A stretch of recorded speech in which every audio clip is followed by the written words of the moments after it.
Allow me to introduce Practice Management Associates with Lynn Nelson and Donna Lowell. Let's join them now in discussion. That was a fun little drive that we took today to look at a practice that we will sell. Mm-hmm. We will. Yep. So, what was it about that practice that you think will be the most sellable? I think really the practice size itself is, it's too small to, attract that kind of a buyer who has to pay student debt and already has a mortgage and a car payment and a wife and 3 kids. But revenue-wise. Or a husband and 3 kids. Excuse me. Exactly. Sorry. The spouses, where we got to get rid of gender. Yeah. Well, you're speaking of revenue, not size of the practice. See, I think the size is what will sell that practice because it has 5 operatories and it's beautiful space and lots of good equipment and 900 patients. Yeah, I think that part of it will be the part that really carries it. I just think we have to really be careful how we price it. And anytime you go into a valuation where you're not using the 3 different methodologies and, basing it on cash flow and what you can count on, then you're looking at an asset sale. Well, if it's an asset sale, then, how much is used dental equipment worth? Not a lot.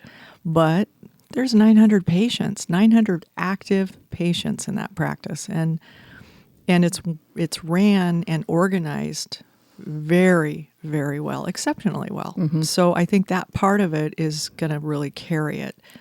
But it'll be interesting to see what happens. Yep. So I thought we would talk about letters of intent today. I think that is a very good idea. Yeah. I think there's a lot of misunderstanding. I do too. Around the letter of intent and what it means. And we've experienced that recently with a couple of different situations where either we didn't make it clear enough or it doesn't really matter, but the cart got put before the horse. Yes. Caused a lot of awkwardness and delay. And so it kind of made us think we should talk about that. Yes. Well, and what the purpose is.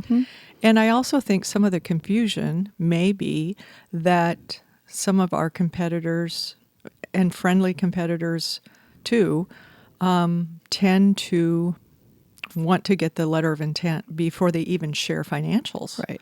And we don't do it that way. We don't do it that way. And so I think it's up to the buyer to really understand the process of whomever they're working with. So if they're looking at a practice, through us, then they just need to understand our process. And I thought maybe we could talk about our process and what we do and why we do it.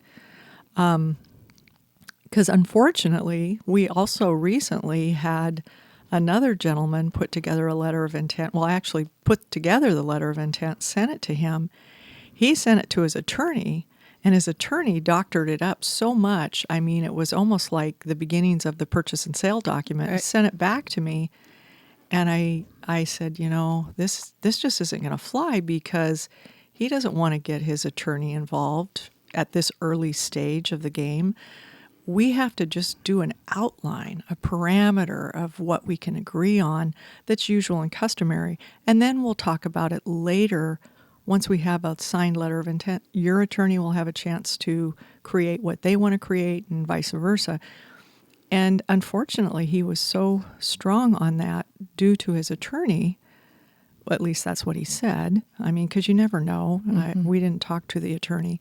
But he lost that practice. He did a full price offer, but the selling doctor declined because he just felt like it was a little too aggressive.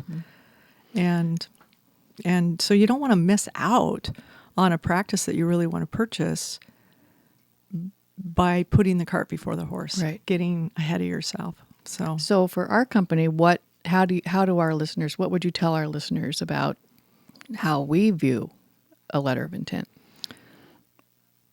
It is a moral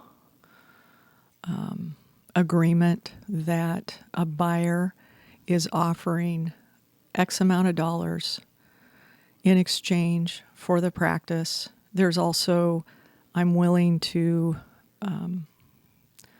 there's like warranty information, things like that will get further discussed, but it is a moral agreement that I'm not going to look at any other practices. I've done all my due diligence. I've looked at financials. I've looked at your schedule. I've looked at your staff from stem to stern. I see myself in this practice, and now I'm going to make this commitment to you that I will exhaust all avenues of good faith negotiating to get to closing, and I'm not going to look at any other practices. And if the seller should sign that letter of intent, the seller is also saying and making a moral commitment to say, I will not entertain any other buyers. I am going to negotiate in good faith with you until we get to closing or negotiations break down. And that's really the purpose of a letter of intent. And I think what happens and where the confusion comes is that the buyer becomes worried that by signing that they are not, that they might miss something, that there might not be something in there that should be in there, in spite of us trying to educate them regarding the fact that we will be going over all of that later. This is just a preliminary report, basically, on your desire to practice, to buy this practice, to purchase this practice. And because we've had them where we send them our letter of intent, which is boilerplate, covers everything that needs to be covered at this initial stage. And then even though we do it in a PDF, they will go in and modify it dramatically as though it's the purchase and sale agreement. Right. So I think the trick is educating our clients, our buyers, about how we do it. And hopefully our listeners will get some ideas on how it could be done. And like you said earlier, we have competitors, friendly competitors, that want the letter of intent before due diligence, and we don't want a letter of intent before due diligence. Right. It's meaningless. Right. In my opinion, in our opinion. Well, and if you think about it, you look what is behind that. And because I've thought, okay, maybe, are we doing it wrong? Should we do it a different way? But, if you look at it from their standpoint, they are trying to create a frenzy about the practice. They're trying to get more than one letter of intent, which it's easy to do if you won't share financials with anybody unless they sign a letter of intent. So then they can go back to the seller and say, hey, I've got 4 letters of intent. Now, really, those letters of intent don't mean a lot. However, you can also tell each party, oh, I've got 3 other letters of intent. So I think it does pressure them to some point to make up their mind and to complete their due diligence in a timely fashion so that, at the end of the day, they've got a sale. And I understand that part of it. And there's nothing ethically wrong with that. It's, to me, the way I look at it, it's the difference between a salesman and an advisor. Yeah, and I mean, really, if that's how they want to transition a practice, then that's fine. But I'm just not comfortable with that. I'd rather have people go into it with their eyes wide open. I don't want a letter of intent just so I can tell the seller I have a letter of intent, because then we would have a letter of intent every time we showed a practice. Right. And that's, we show practices, all the time. So to me, I think it muddies the water and it makes people feel like they're, in this real huge time crunch. Oh my gosh, I got to get this done. And I would rather have somebody take an approach, not a lackadaisical approach. No. But, and time is of the essence. The practice is on the market. But I don't want anybody to feel like, oh, if I don't do this right now, I'm going to miss out. Right. And I don't want to introduce the selling doctor, to the buyer until we have an actual letter of intent signed by someone who has lending in place, who is ready to sign on the dotted line. And it's just the rest is just, putting it together via the purchase and sale document, the allocation schedule, and all the exhibits. And we'll leave that to the professionals to do. Right. So anyway, that's, in my mind, the purpose of our letter of intent. And I think the moral of the story is figure out who you're working with and what their process is. Yeah, that's a good point. Because it could really be off-putting to sellers too, to have you create practically a new letter of intent or add so much to it that it starts to look like a purchase and sale document. It's just too much in the beginning. So I think our buyers, most of the time, they do really understand that, and they appreciate that we're not going to put any pressure on them in terms of a time. We want things to be done in a timely manner, but they do have plenty of time to investigate everything within the practice before they do that letter of intent. They can feel really secure when it is completed, and they appreciate that. Absolutely. I think also another thing is there's some real trust issues too going on with buyers because they are having a lot of different experiences. Mm-hmm. I mean, we have friendly competitors. We have competitors that aren't so friendly. We have people that we would absolutely say run. And so you really have to make sure who you're working with before you mistrust because sometimes I feel like we're working with people that, maybe they were not treated fairly in other negotiations. True.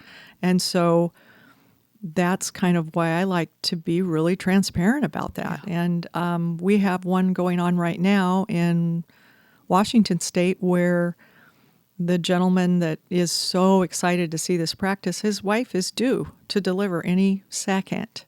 She's past due. She's 2 weeks past due. I know. And I had to, email him back and say, you have time. Yeah. Enjoy this moment in your life. It's your first child. Don't worry about this. I will let you know if somebody puts a letter of intent on the practice this weekend. I don't think it's going to happen. So just, you have time. Yeah. And I think that they're just so used to being in that pressure cooker of, I got to hurry up. It's going to get, snapped up. Right. And to me, I'd rather have 3 people, 3 really good, legit, solid, they've made up their mind, they can see themselves in that practice for the doctor to meet so that he can figure out, okay, in his mind, who's the best fit for that practice. Right. So, well, remember I had that one in Oregon where wanted to do the letter of intent before even visiting the office. Oh, that's right. And I said, no, we don't need to do that. But I want to be the first one. I want to be the first letter of intent. Yeah. And tried to explain it doesn't really matter because we don't want a letter of intent from somebody that hasn't even been to the practice, hasn't even seen it. You've seen the numbers, but you've not even visited there. You haven't seen the site itself. So I guess you can be the 5th letter of intent. Exactly. And you still have just as much of it. It of comes an down opportunity to as the owner and who they feel most comfortable with. Right. So I just think it's good to be transparent about this. And I don't want to say that our way is the best way. Our way works for us. It works very well for us, and I feel comfortable with it. And I think that each time when I do have the little hiccups like the Oregon, I learn a little bit more from that about how to be more specific in my explanation to a different buyer about what an LOI means if you're working with practice management associates. Yep. I like that. Well, it looks like we're out of time for today. Okay. So if you liked this, please like us. Please follow us. You can find us on YouTube, Apple, Spotify. You can send us an email at info@pmaadvisors.org. Comment, ask questions. We'd love to answer any questions that you have. Have a great day. Bye-bye. Bye.